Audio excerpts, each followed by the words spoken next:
अच्छा भैया, हम भोजपुरी गायक सिंगर सुमय सुरीला लहरा मंदिर बिशुन प्रदरौना के धरती से आप लोगन के गोड़ छू के प्रणाम करती। आप लोगन के बीच में एगो भोजपुरी के एल्बम जाता। हमें आशा उम्मीद बा कि आप तो सुनल जाए, पसंद करल जाए और हमारे चैनल के लाइक और सब्सक्राइब करल जाए। महाराज तनी बजा के हो जाए।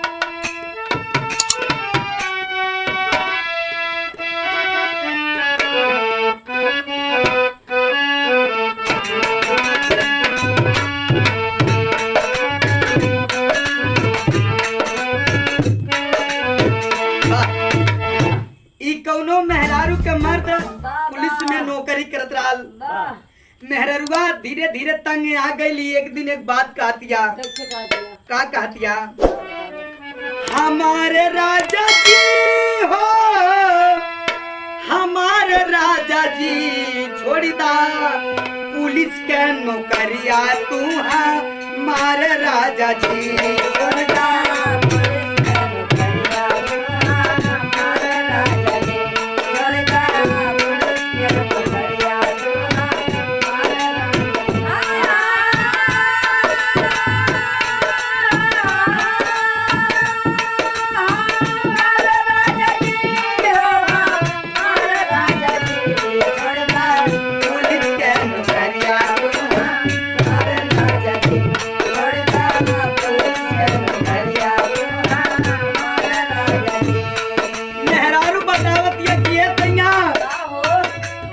तो नौकरी छोड़ा या तो हमने छोड़ा। कहा दिया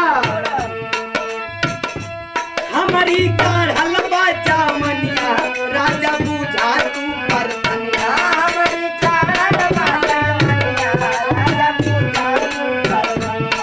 हमारी कार हलवा जामनिया राजा बुझा तू बर्तनिया। कैसे काटी थी नहरतिया तू ना लागे नजरिया।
चल जाला।